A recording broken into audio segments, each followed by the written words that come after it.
Recorrido histórico de la espiritualidad masónica entre la razón y la tradición. Se cumplen los 375 años de las Constituciones de Anderson. En dicha Constitución definen una frase muy sencilla donde nos dicen que el mismo mundo puede parecer diferente a diferentes observadores. Algo tan sencillo que desde el año 1717 presumía de permitir la unidad entre lo esencial entre los hombres de buena voluntad, y lo denominaban oikumene, orbe conocido. Los eslabones simbólicos entre la masonería operativa y la masonería especulativa era unir la acción de la mano de obra de albañiles y canteros que tallaban piedras y materiales para construir edificios civiles y religiosos, juntos con los grandes pensadores que le daban el sentido a dicha logia. Así pues, en evolución y elaboración de las mismas, llegaron a construir verdaderos talleres de arquitectura interior. Las constituciones de Anderson se redactaron al comienzo del siglo XVIII, bajo el signo del absolutismo, a percibir enormes potencialidades del hombre como individuo y como especie. Un siglo que fue optimista al XVIII, que comenzaba a vislumbrar nuevas formas de organización social, de conocimiento científico y de desarrollo económico. En los contextos del año 1723, las propuestas de Anderson se atrevían a trascender los estrechos límites de la mentalidad de la época y a establecer fórmulas de relación social que rompían las rígidas barreras sociales entre el Estado llano, compuesto de menestrales y burgueses, nobleza y clero. En una edad de identidades homogeneizadoras y excluyente, se atrevió a defender la fraternidad entre otras religiones, ya fuesen judías, anglicanas, evangélicas, católicos romanas, musulmanes o deístas. Se atrevió a defender el derecho a las opiniones particulares, lo que en 1789 vendría a proclamarse como el derecho a la libertad de conciencia. Esta posición llevó a la masonería a oponerse a los furibundos oídos teológicos de la época y señalar la existencia de una verdadera religión natural que hace a los hombres buenos, sinceros, modestos y honorables, sea cual sea su denominación o creencia particular por la que pudieran ser reconocidos. Las constituciones de Anderson tuvieron la virtualidad de configurar los rasgos esenciales de la masonería, definiendo a esta como un verdadero centro de unión entre personas que, proviniendo de horizontes ideológicos, religiosos o geográficos distintos, se reconocerían, sin embargo, en una moral universal común y en el deseo de compartir una sincera amistad. Así pues, en todos esos años se llevó al declive de la masonería operativa y al nacimiento de una masonería especulativa. Al día de hoy nos ha hecho más consciente de las fuerzas ambivalentes que pugnaban la condición humana y nos obliga a darnos cuenta de que la fraternidad humana es una realidad, pero al mismo tiempo problemática. El mundo ha descubierto en este fin de siglo y de milenio que no se debe de vivir solitariamente, sino que se debe vivir de una forma solidaria. Así pues, nadie puede desentenderse del destino de los demás y que nadie pueda pretender vivir en una isla, sino que estamos todos unidos de tal modo que independientemente de nuestra voluntad, como en un gran organismo, cuando algo sufre en una parte, el dolor de una manera o de otra llega al mundo entero. Y cuando una luz se enciende en un rincón del planeta, ilumina los 4 puntos cardinales. Salvador Paniker llama a todo esto el paradigma ecológico. Nos hace contemplar la naturaleza con otros ojos y nos permite percibir que existe una solidaridad biológica entre todos los seres vivos y el orden de la vida, biosfera, en el que nos hallamos inmersos. La capacidad transformadora de la especie humana es de tal magnitud que puede afectar a la totalidad de los seres vivos. Así pues, pasados 370 años de su publicación, ha resistido aún al paso del tiempo. Podríamos intentar aprender de las siguientes formas lo que él nos quiso decir. El punto número 1, una visión ecuménica del hombre y de sus diferentes tradiciones espirituales y materiales. Esta visión de Anderson hace trascender las grandes barreras religiosas y teológicas de su siglo, relativizando el espíritu de ortodoxia de cada una de ellas y buscando un común denominador basado en un perfil moral más que en un cuadro dogmático determinado. Esto significa la defensa de las opiniones particulares y de la religión natural de las buenas obras, frente a todo tipo de oficialismos. Así pues, Anderson da por sentada esa inspiración individual y diseña la posibilidad de una asociación de verdaderos individuos. El punto número 2 lleva a una visión constructiva del hombre. El punto número 3 a una visión tradicional de la historia humana, es decir, a una obra que ha sido empezada por otros y que él se sintió llamado a continuar y hacerse cargo del estado de esos trabajos. El punto número 4, una visión logocéntrica de la historia humana, es decir, una matriz de sentido en la que los masones enmarcan su propia vida y particular perspectiva de la vida y del mundo en un marco que solo puede excluir a quien adopta una posición nihilista y desesperada, a quien no percibe ningún cosmos en el caos aparente del universo, a quien rehuye de todo mandato moral trascendente o inmanente, o a quien es incapaz de cualquier solidaridad, y no se siente llamado a construir sino solamente a destruir o vagar por el mundo. Todo ello pues está lleno de razón, racionalismo y racionalidad, pero son tres términos diferentes. Se ignora, según Adorno, el señor Adorno, se ignora contumazmente que un exceso de racionalidad puede llegar a un déficit de racionalidad misma. Así pues, la iniciación es un instrumento de razón con herramientas de razón para provocar un aumento general de la conciencia del individuo. La masonería, junto con los iluministas de Alemania y los ritos escoceses que se encuentran en la personalidad de Birgemoth y los iluministas bárbaros, junto con los ritos caballeroscos y templarios, pueden perfectamente definirse como un rito a un cristiano o crístico.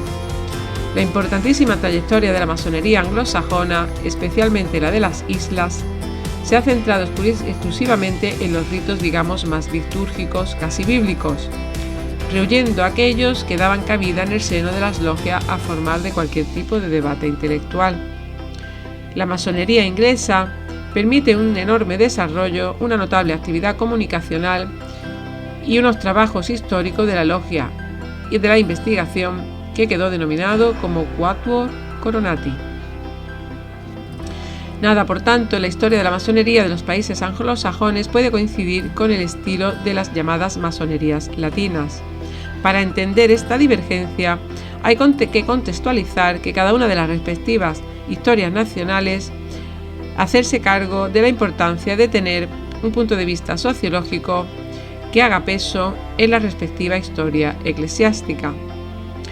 Esta diferencia provocó en los países protestantes una retirada de lo religioso de la esfera íntima y el mantenimiento consensuado de ciertas prácticas religiosas de carácter tradicional por su valor nacional. Iglesia de Inglaterra, países luteranos. Y en cambio en los países católicos se provocó una radicalización del debate entre clericales y anticlericales, fruto de la resistencia de la jerarquía católico-romana, en el plano de la conciencia íntima frente a las corrientes de pensamiento que querían liberar a las influencias eclesiásticas directas. En estos contextos se explica la identificación de la masonería con corrientes anticlericales. Diferencia, según Edgar Morin, de los conceptos de racionalidad, racionalización y racionalismo. Según Morin, el lado constructivo y el lado crítico son diferentes. En el lado constructivo, la racionalidad sería la tendencia a lograr sistemas coherentes de ideas o teorías de cara a establecer relaciones adecuadas entre el espíritu humano y la realidad que estudia, es decir, una relación descriptiva o eventualmente explicativa. En este concepto va explícita la condición empírica de la racionalidad, es decir, su carácter relacional respecto a la experiencia con la comprobación y el cotejo de lo pensado y su aplicación práctica. Parece un juego de palabras, pero viene a decir que la racionalidad está antes que todo. Con todo ello, podemos ejercer una racionalización de lo que estamos diciendo. De ahí Popper nos dice que los conceptos de racionalización rechaza el someterse a cualquier tipo de falsación y solo busca la verificación, y más en estos temas tan críticos de relacionar la espiritualidad con la religión, con el catolicismo. Porque podría producir un cataclismo y complicar las teorías y evitar la visión coherente que todo esto pudiese tener. Se trata de comprender el universo a partir de un sistema de ideas que seleccione los datos de realidad confirmando las teorías que sean verdaderamente reales de las que se puedan rechazar de las que crean otros. Así pues tenemos la racionalidad, la racionalización y el racionalismo. El racionalismo, Morin, define la visión del mundo de una forma ética. La visión del mundo que postula una adecuación perfecta y como principio ético sería aquel que propugna que las acciones humanas puedan y deban ser racionales desde sus principios, en sus conductas y en sus finalidades. Unido a estos tiempos que vivimos en un verdadero cataclismo de exceso de información, de desvirtuación de la información y de el efecto rebaño para llevar y conducir a las personas por donde muchos quieran llevarlos. Y se dejen, por supuesto. En este triángulo, ¿cuál sería la posición que representa la iniciación? ¿Y cuál sería la actitud frente a la razón que se decanta de todos estos simbolismos?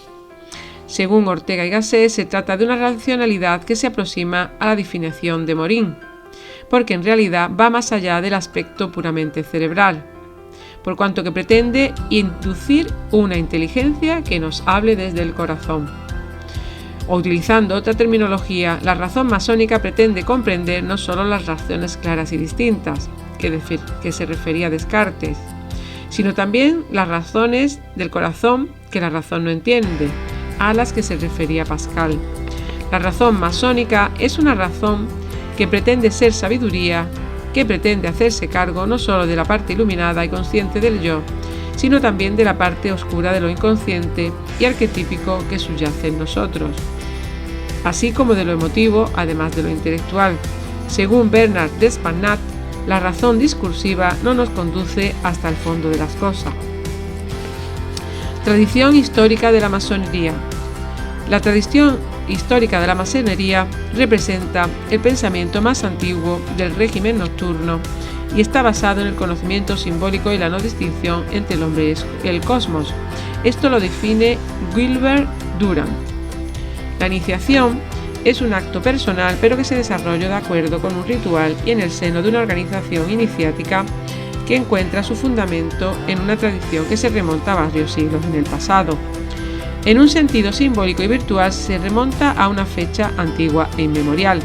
Quizás el primer efecto de este aumento de la conciencia que pretende que la iniciación sea el hacernos conscientes de nuestra condición de herederos de la tierra. El masón es lo contrario de un Adán que debe descubrir todo por sí mismo y que acaba de llegar y que quiere descubrir el Mediterráneo. El primer paso es hacerse cargo de la vida, de la obediencia y de tener todo en orden. Hacerse cargo de la conciencia de lo que es un país, del momento en que ese país y esas circunstancias se encuentran y hacerse cargo de la situación de la humanidad. Hacerse cargo de sí mismo, en definitiva, hacerse cargo de cualquier obra realizada con todas sus imperfecciones y sus aciertos para seguir el trabajo emprendido. Este sentido de obra es consecuencia directa de la iniciación y lleva consigo implícito un cierto sentido de la tradición, un saberse sucesor de otros hombres que antes que nosotros se plantearon las mismas preguntas, quizás parcialmente respondida, pero cuyo trabajo no ha sido en vano, ya que su esfuerzo está de alguna manera enterrado en la obra misma. La metáfora constructiva que la masonería propone es el logo constructivo. En cualquier época desde el Paleolítico, con sus grandes construcciones de Meniren como Stonehenge, o las ruinas romanas y griegas, o el romántico mediterráneo, o las catedrales góticas, hasta llegar a la arquitectura funcional de Nueva York. Pero no solo en la arquitectura exterior actúa el logos constructivo, sino también en la arquitectura interior de los hombres y de los pueblos, las sociedades y los estados. No se trata de una mera ilusión edificante, ya que los horrores del siglo XX como Auschwitz, Gulag e Hiroshima nos han curado de todo de la inocencia, pero no nos han hecho perder la esperanza. Esta experiencia histórica de entusiasmo y decepción nos ha hecho pasar por las guerras de la religión del siglo XVI, las dos guerras mundiales, revoluciones, campos de concentración y luchas ideológicas totalizadoras. Pero a pesar de todo, la vida individual y colectiva nos parece cargada de sentido. No se trata quizás ya de un sentido inercial que nos transmitía inocencia a la familia. La escuela y la parroquia da un sentido más trabajado, casi heroico, adquirido por decisión propia, construido con las manos propias y con herramientas que han sido útiles para muchos de los escogidos. En la sociedad abierta, ninguna adhesión sería válida si no está ganada a través de la conciencia individual de cada uno. El método masón no es doctrina ni institución didáctica, sino es un método de especulación intelectual y moral que lleva a la reflexión de acuerdo con el sentido etimológico de la palabra espejo, que es mirarse en el espejo, sería lo mismo que reflexionar. Es un método también de relación personal entre hombres y mujeres que son libres, que hacen de sus centros de unión entre personas de diferentes edades, biografías, horizontes y ideales religiosos. Este método se creó y elaboró conservando una tradición que se transmitió de generación en generación.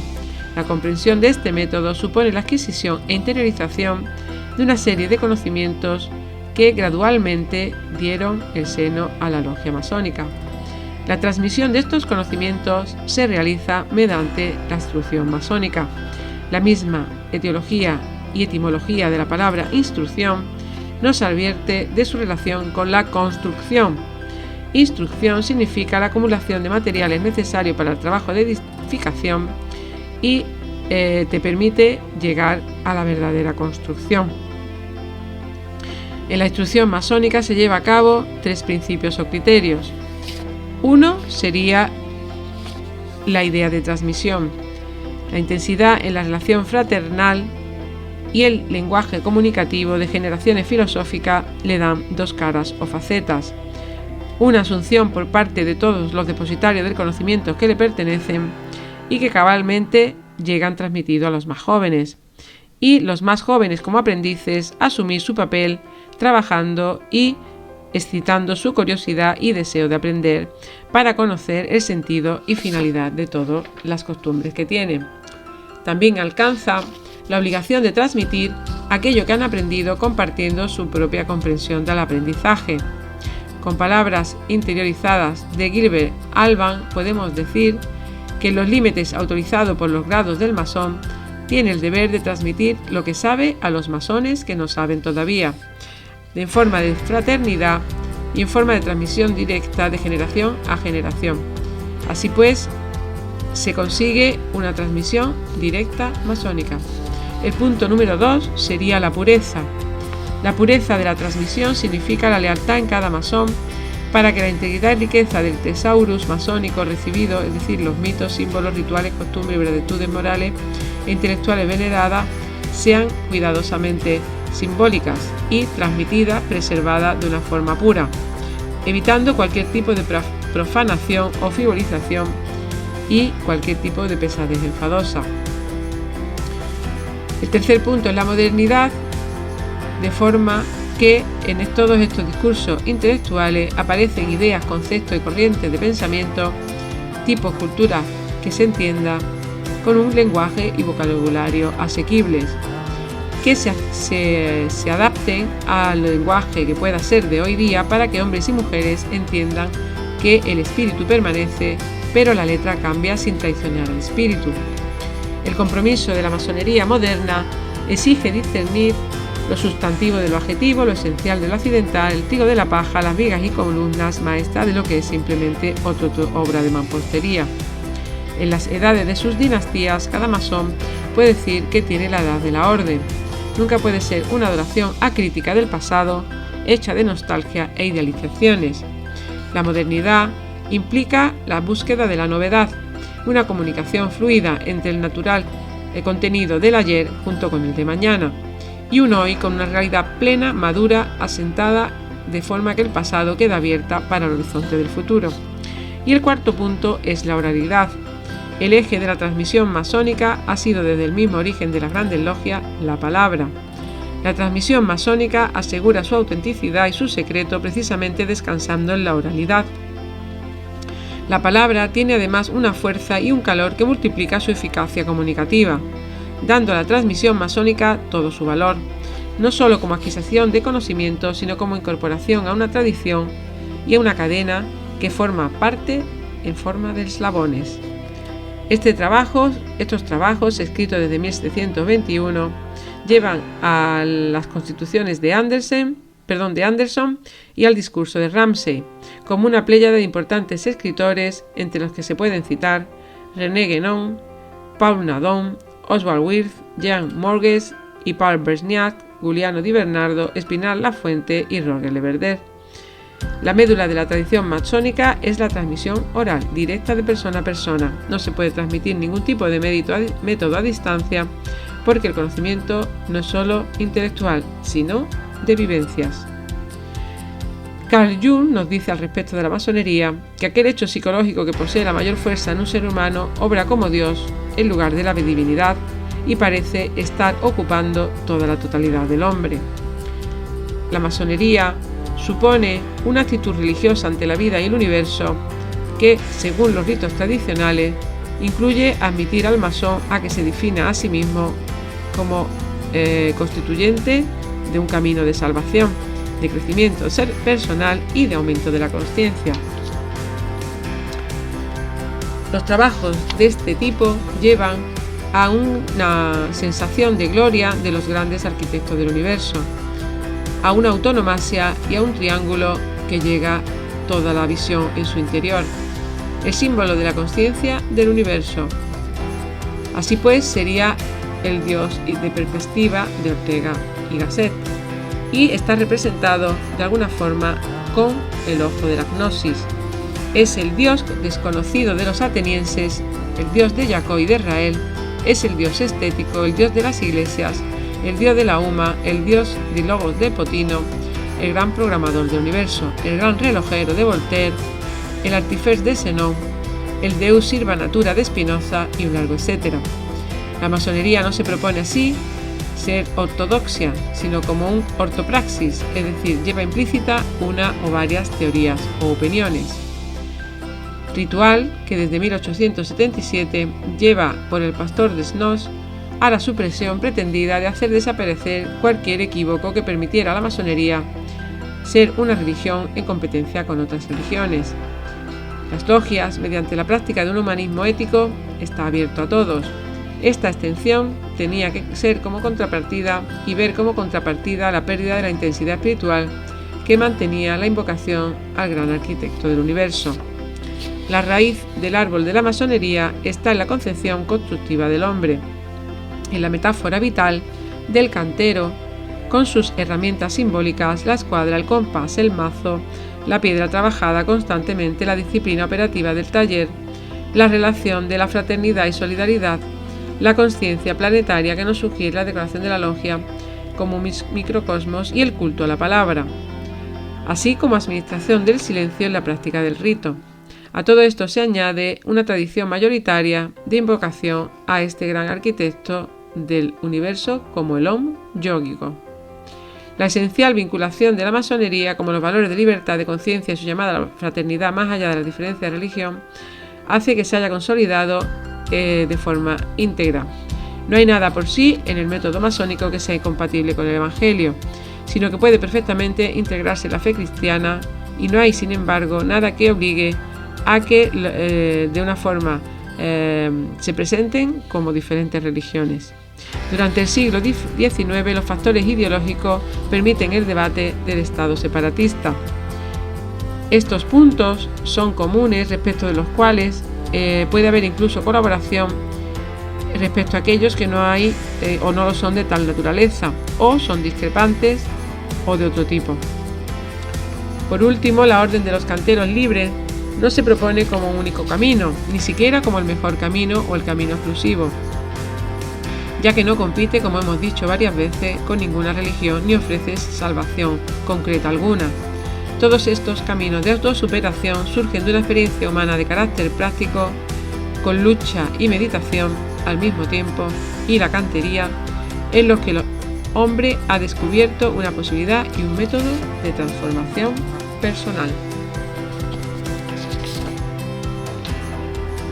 La masonería como valor espiritual nos dice que en la búsqueda de la verdad, la luz y la belleza y la sabiduría jamás han existido organizaciones que pretendan dar tanta luz a la verdad, porque aparecen instructores que pretenden haber encontrado algún método científico mediante el cual el hombre puede alcanzar el conocimiento de Dios, la paz interna y la iluminación, así como el dominio de sí mismo o adquirir riquezas, bienestar y poder interior. La gente va de un instructor a otro hoy día, buscando algo que les dé luz y sosiego. De alguna forma, vas incluyéndote en un nuevo pensamiento, en una ciencia unitaria y en otras formas de instrucciones, porque es algo innato al ser humano. En el caos originado por tantas tendencias como hay hoy día y esa adherencia a determinada presentación de la verdad hace que la misma verdad quede olvidada. En los choques entre personalidades hay un determinado factor que permite una enseñanza de la verdadera realidad. Es una enseñanza tranquila y susurrante que apaga las controversias de doctrinas, dogmas y cismas inconclusos. En la energía que se disipa de la construcción y destrucción de la forma en la que se puede asumir y se desvanezca todo lo que no sea verdadero en relación con el significado espiritual. Ante tal confusión, no es extraño que muchos investigadores sinceros, actuales y a lo largo de toda la historia del ser humano, han buscado contemplar la aparición de verdaderas escuelas de pensamiento, que se pregunten la verdad una y otra vez. ¿Sería posible que la unidad pueda ser velada algún día? ¿Será posible encontrar expresión de la verdad que sea incluyente y no excluyente? ¿Será verdad que algún día habrá una enseñanza de la sabiduría antigua que pueda satisfacer las necesidades universalmente sentidas pero actuales? ¿Será posible crear una organización cuyas características sean la impersonalidad y la más amplia tolerancia y que a la vez haga hincapié en principios esenciales que todos puedan aceptar, pasando por alto todos aquellos detalles susceptibles de controversia? En todos los países del mundo es conocido y se actúa desde un sistema peculiar de moralidad. Es muy probable que la masonería, como uno más de todos estos que quieren abrir luz en el planeta, haya existido otras más tendencias que han querido hacer lo mismo en todo nuestro planeta a lo largo de la historia. Así pues, el conocimiento contenido subyace y percibe gradualmente el depósito de una expresión incluyente y de forma simbólica que se ha preservado desde hace 300 y pico años, dando las claves del misterio del universo y una guía que permita al hombre llegar al corazón de su propio misterio. El estudio simbólico y la aplicación de reglas de moralidad y ética permite reconstruir todo cuanto el hombre necesita conocer acerca de Dios, tanto de sus obras como leyes que rigen la economía del universo, y descubrir la relación existente entre el alma individual del hombre, el superalma, así como la conexión entre la unidad, parte integrante del gran templo en construcción, el gran arquitecto de cuya idea el templo es una revelación. Dos serían las vías de acercamiento que se ofrecen al pensador ordinario, cuyo desarrollo le han de demostrar la verdad o falsedad de lo que se acaba de afirmar. Una sería el desenvolvimiento del cuerpo de doctrina a través de las edades, tratando de encontrar los antiguos hitos que demuestran la continuidad de la enseñanza y su aplicación universal. y otro sería considerar la masonería como una forma más de actuar y demostrar que las verdades que ella encierra hace que aparezcan enseñanzas que inculquen al espíritu a informarse de todas sus posibles aplicaciones universales y servir de fundamento lógico sobre el cual la humanidad pudiera edificarse.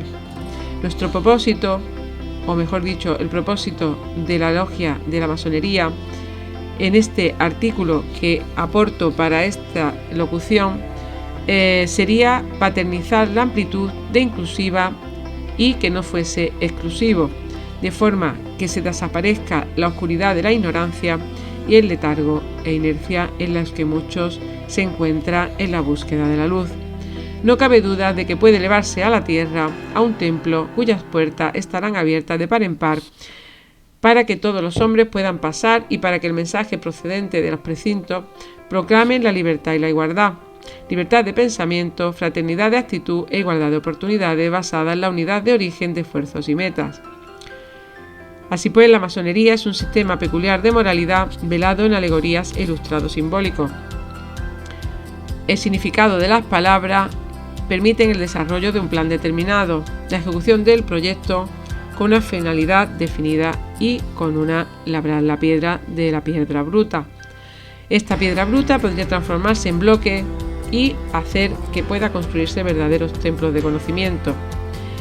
En la moralidad que escogen entre el bien y el mal, la actitud de discernir sabiamente hace que sea muy significativo que todos los candidatos se hagan constantemente hincapié en su libre voluntad, y cuando el curso de las diversas iniciaciones se escojan, de esta manera educar la mente que razone y que llegue a ser un maestro más sabio. Así pues, la alegoría de la que estamos hablando se manifiesta en la naturaleza y en el hombre y las consiguientes verdades acerca del desenvolvimiento de la conciencia humana en su progreso y su destino final. Existen muchas herramientas que permiten todo esto y se inculca la ética más elevada que provoca el desenvolvimiento de la divinidad. Nos representa el restablecimiento de la oculta divinidad del hombre, haciendo que se manifieste la ascensión a los cielos del hombre caído, y la escena que pueda hacer que el hombre de forma latente alcance la perfección y la capacidad para adquirir plena visión e inteligencia de hacerse dueño de sí mismo y de su arbitrio de su destino. El triunfo de la final humanidad quedaría relegado a llegar a la perfección y alcanzar la estatura y plenitud del propio Cristo. Una humanidad formada por hombres libres. Una humanidad formada por hombres libres donde la propia moralidad sea el propio ejemplo del mismo. Jesús de Nazaret, el gran carpintero, dijo que si soy levantado, atraeré a todos los hombres hacia mi reino. Los 3 primeros grados de la masonería representan esta gran búsqueda o pesquisa, y progresivamente el candidato recibe más luz paso a paso en su ansia de conocimiento y así va siendo satisfecho, donde su ignorancia llega a convertirse en aplicado al estudio de las artes y ciencias que revelan sus secretos y dones, adquiriendo un verdadero oficio de pericia para algo mejor y más elevado, donde encuentra de la palabra perdida las pruebas para probarse a sí mismo y finalmente llegar a dominarse y convertirse en un verdadero adepto de sabiduría e instrucción, y guardando la palabra que tendrá comunicada. La búsqueda de esta iluminación representa el determinado avance y una actitud de oyente y aprendiz constantes. El mismo es una entidad compleja en la que la suma de los estados mentales, emocionales y físicos conduzcan a una luz interna, una luz que es necesaria encontrar. Esta verdad con respecto a la búsqueda de la luz divina, está bien expresada en una conocida leyenda. Hubo un tiempo en la historia de la raza en que los dos dioses despojaron al hombre de su divinidad y reunidos en consejo trataron de decidir dónde esconderla. Uno de los dioses indicó que se llevara a otro planeta, donde el hombre no podría encontrarla, pero otro dios se opuso diciendo que el hombre por naturaleza innata era un viajero y que no había seguridad de que alguna vez encontraría su camino hacia ese otro planeta. Escondámoslas, dijo otro, en las profundidades del mar. Pero otro habló y dijo que el hombre era un gran investigador natural y que algún día conseguiría penetrar en lo más profundo y escalar las mayores alturas. Así continuó la discusión hasta que un día Dios, de forma brillante, se levantó y dijo: ocultemos la joya robada de la divinidad del hombre dentro del mismo, porque jamás la buscará ahí.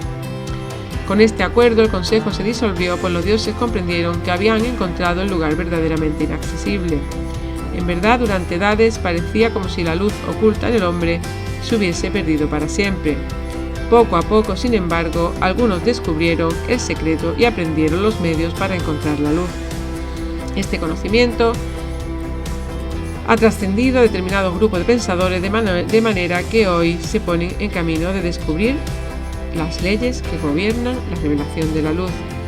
La vida es una escuela y que por el fiel cumplimiento de sus deberes y lealtad hacia sus compañeros se puede comprender el proceso de sabiduría, fortaleza y belleza que el gran arquitecto del universo trata de expresar en su grandioso templo de la tierra. La búsqueda de la palabra perdida. Esta es la búsqueda del ego. Las enseñanzas de estos 3 grados permiten que la palabra ego se relacione con la palabra viuda. La viuda tiene un origen en la palabra sánscrita que significa faltar, la que falta en todas las demás formas de naturaleza. Así pues, cuidado con el ego, que permite perderse de enriquecerse en la luz y la plenitud de los dones que vienen de arriba. En las enseñanzas de primer grado se pide: condúceme de la oscuridad a la luz. En la de segundo grado, condúceme de lo ilusorio a lo real. En el tercer grado, condúceme de la muerte a la inmortalidad. Y sobre todos estos aspectos, la formulación de verdadera comunión universal. Es patente en la esfera del pensamiento religioso actual la gran necesidad que existe de que se formulen las grandes verdades espirituales, de manera que se comprenda todo y a todos, y que satisfagan que estemos libres de interpretaciones sectarias. Se ha de alcanzar un ideal que de alguna forma no haya ningún hombre que esté en contra de ninguna religión, porque todos los verdaderos buscadores de la luz, cualquiera que sea su creencia y raza, tienen preocupación, y la preocupación sería que dejasen de brillar y que encarnasen fuera de la luz. Pero la verdadera misión es unirse a la luz, brillar en la luz y la fraternidad y crear todo esto en el universo. Así pues, hay un sistema filosófico y universal amplio que permite que todos los pensadores de todas las clases y todas las escuelas de pensamiento accedan a este conocimiento. Aunque ya sabemos que la masonería enseña por la voz viviente del siglo. Al considerar este programa como universal, todos estos principios fundamentales son tolerantes y de significado universal, que se podría concebir como, de alguna forma, accesible a cualquier raza o a cualquier tipo de seguidores, siempre que haya una actitud sincera y de búsqueda de la verdad. Todo ello le lleva a tener determinados criterios morales, porque se ha de comprender que todo esto se recomienda para el mejor fin de los honorados y honrados denominativos de origen de estas enseñanzas. Las cláusulas de carácter religiosos quedan constituidas y son más de 3. Todo ello lleva a la conciencia de Santísima Trinidad, de Espíritu Santo y de la esencia de la preciosa Virgen María. La segunda persona sería la existencia del Verbo con Dios, y sin él nada se pudo hacer, como pone la Biblia en San Juan 1:3. Del principio del Maestro Constructor, las leyes de atracción unen todo lo que es naturaleza y amor en términos del reino humano. El Dios, el Altísimo, el Padre, la vida una o el principio serían subyacente en toda manifestación y energía central que se da a conocer por medio de la fuerza de la materia viva. Dios es para el masón esencial, ya que en la vida espiritual trajo todas las cosas a la existencia y el factor coherente y preservador que mantiene todas las cosas en el ser. El primer aliento del Altísimo, luego el Verbo y finalmente la materia. Esta visión antropomórfica de la deidad representa un acuerdo con las diferentes concepciones de una humanidad dada la controversia, pero no se quiere esto, sino que se ve al constructor, creador del universo, como el principio esencial y subyacente en todas las formas. Así pues, se puede reconocer un gran principio donde el amor, el más amplio de la medida que esté en la mente del hombre, suficientemente vasto y grande, pueda llenar todas las pequeñas fórmulas de verdad con respecto a él en mayúsculas. Así poderse llenar de toda su sabiduría, fortaleza y belleza que serían suficientes para iluminarnos a todos, dejando a un lado la oscuridad y fortalecernos a todos para el camino a la luz. Todos estos conceptos de la inmortalidad del alma y la fraternidad del hombre surgen naturalmente del concepto de Dios como Padre, al dar a sus hijos unos de sus posibilidades de vivir en inmortalidades divinas y desarrollando toda la práctica de comprensión respecto a lo que consideramos el camino de comprensión de una enseñanza y un criterio de Dios mismo. Verdaderamente, una vez que se constituye a nivel histórico este sistema masónico, constituye una forma de gobierno verdaderamente democrático en el que se respeta todo su sistema. Estas dimensiones van de este a oeste, de norte a sur, y llega a ser un verdadero camino donde existe una libertad y una línea de buenas costumbres. Las tres personas que hablábamos de la divinidad reciben diversas denominaciones, pero sobre todo Trinidad. Y con respecto a otros arquetipos que lo unen, hablan de los 7 espíritus ante el trono, de los 7 arcángeles artesanos, constructores, rayos y logos planetarios. Y estos 7 rigen durante el periodo de mandato en una verdadera autocracia vital, actuando simultánea y armónicamente. Se ha dicho muy acertadamente que el propósito principal descansa en la idea misma, no en ningún poder humano, porque todo esto sería imposible de transmitirlo con fuerza a la posterioridad. Estos misterios no han llegado desde los tiempos más remotos, es decir, no han llegado de los tiempos más remotos humanos, sino desde la conciencia de la existencia desde los principios del hombre. Y quizás sea necesaria esta información para el porvenir de la raza humana, porque estos misterios son de tal carácter que no se pueden conocer ni utilizar quien no haya preparado por medio de una completa y prolongada purificación de sí mismo. Es interesante reconocer que desde los clásicos griegos y sus conceptos de razón, que explican por primera vez todo el comportamiento del ser humano y del mundo, actúen desde estos años mucho más posteriores, porque ya volvemos a recordar que la masonería apareció en el 1717.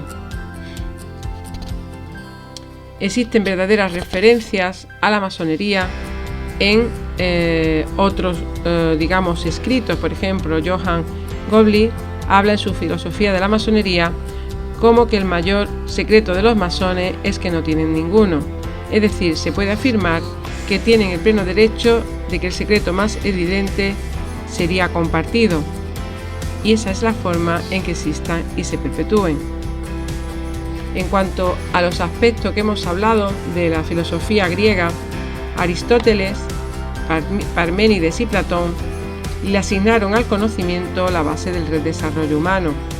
Así, la cultura occidental se consideró como lo más importante en el desarrollo del mundo, como la permanencia, la seguridad, la certeza, el ser, la unidad, el uno, la lógica, la identidad, lo definido, lo finito, lo estable, lo exterior, la conciencia, el mundo, la naturaleza, es decir, lo cognoscible. Y en la cultura ha triunfado absolutamente la comprensión de la matemática, la naturaleza, la lógica, la citología, biología, química, física cuántica, astronomía y cibernética, absolutamente todo, es decir, un pensamiento racional del que ya hemos hablado. En la filosofía más moderna de Descartes, en 1596, que nació en 1596 y murió en 1650, con su pienso luego existo, no solo el conocimiento del ser o de la naturaleza, sino todo bajo control de la razón humana, se puede considerar o no considerar lo existente como no existente, bajo la capa de lo conocido de otra realidad que es más profunda e infinita. Esta realidad más profunda del ser humano, la realidad que lo determina todo, está regido por la razón, es decir, reconoce ese otro mundo, sin embargo, por la razón y los principios éticos explicados moralmente, muchas veces no se abre a esta información o conocimiento. Así pues, de lo humano que pudiéramos llegar a conceptos no definidos o indeterminados, hubiere de haber un fluir absoluto que en alguna medida pueda ser lo que él decida ser, en contacto y en conciencia de su espíritu, es decir, un fluir con lo absoluto. Así, Lao Tse, filósofo chino, dice que la vasija puede ser bella, bien ornamentada, grande o pequeña, pero su verdadera utilidad reside en su vacío.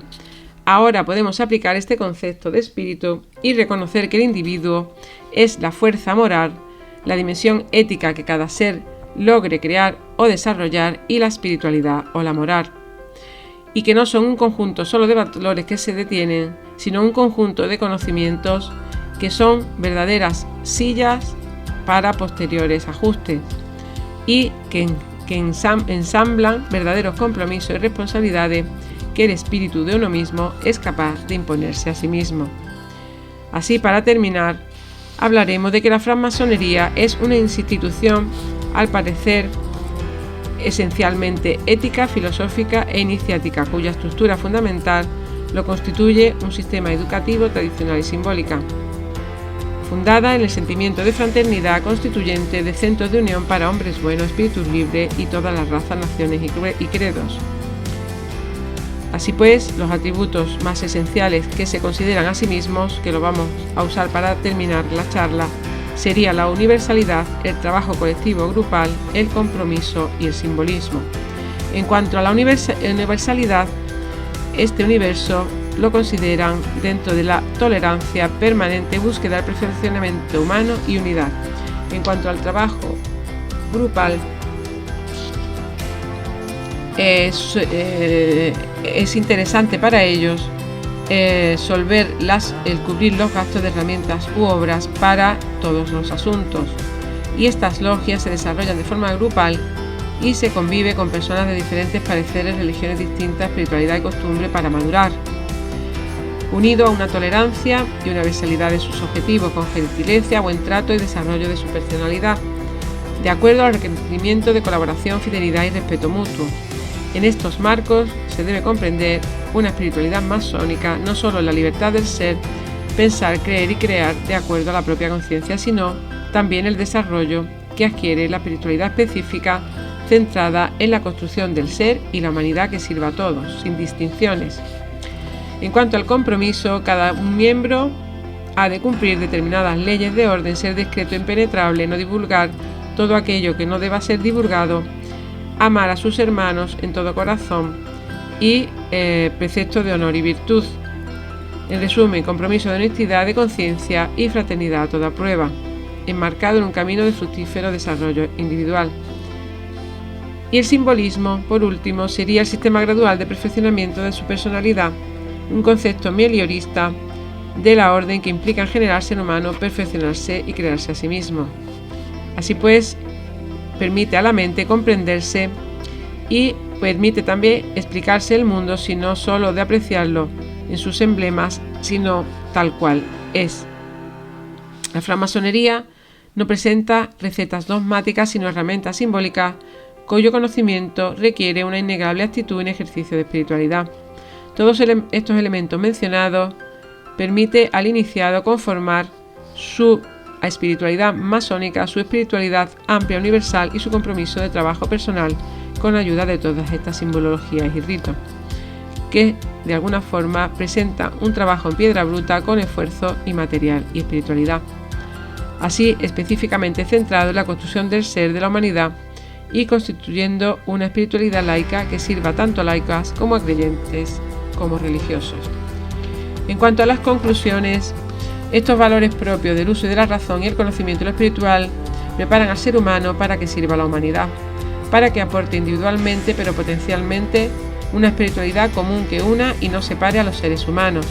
Esta espiritualidad quizás sea caracterizada por enormes alas para volar en libertad que le concede y la especificidad que les caracteriza. La espiritualidad masónica viene marcada entonces por el ejercicio de una conciencia ética, por el esfuerzo de la lucha por devastar la piedra bruta en los planos íntimo y social, en esta esfera espiritual de la vida humana, donde la orden realiza su obra. Espero hayáis podido ampliar vuestra información acerca de estos recorridos históricos de la masonería que para mí misma también eran desconocidos. Gracias.